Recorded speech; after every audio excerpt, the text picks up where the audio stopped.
लोक में बोल देते ना, ये बहुत वो अज्ञानी जन होते हैं। भक्ति करने से दुख नहीं मिलता, भक्ति करने से ज्ञान प्रकट होता है, हमको लड़ने की क्षमता आती है, हम इस संसार सागर से मुक्त होते हैं और दुख और सुख हमारे कर्मों का फल पहले निश्चित हो चुका है। वो समय समय पर आता रहेगा, कभी सुख आएगा, कभी दुख आएगा। भक्ति सुख दुख से बचाकर भगवान की प्राप्ति के लिए है। अगर हम कोई कामना प्रबल कर ले और भजन उतना है तो उसकी पूर्ति हो जाएगी, अगर कामना हम ना करें तो भगवान की प्राप्ति हो जाएगी। तो लोकवत जब हम व्यवहार धर्म में हो तो शास्त्र आज्ञा के अंतर्गत कि किसके साथ कैसा हमारा संबंध होना चाहिए, और भागवत धर्म के जो नाम निरंतर जपना, दूसरों को सुख पहुंचाना, सारे कर्म भगवान को समर्पित करना, इसका फल मांगे भगवान की प्राप्ति। अगर तुम्हें लौकिक कोई फल नहीं मिल रहा है, तुम्हारा काम नहीं बन रहा है, तो भी नाम काम कर रहा है, तुम्हारे पाप को नष्ट कर रहा है।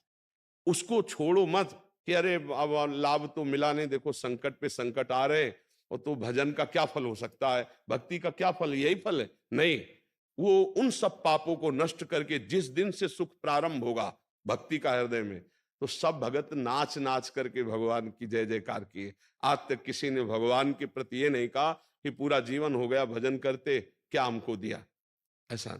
अगर कोई कष्ट है तो हमने गलती की है, पक्का समझ। भगवान की तरफ से वो मंगल भवन परम करुणामय है। जैसे सूर्य कभी अंधेरा कर ही नहीं सकता, सूर्य के सामने अंधेरा टिक ही नहीं सकता, ऐसे भगवान कभी अमंगल कर ही नहीं सकते।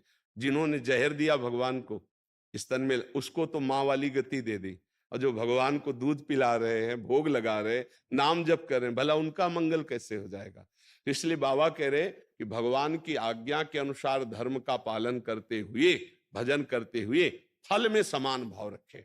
अगर फल में लाभ नहीं दिखाई दे रहा तो भी समान भाव रखो।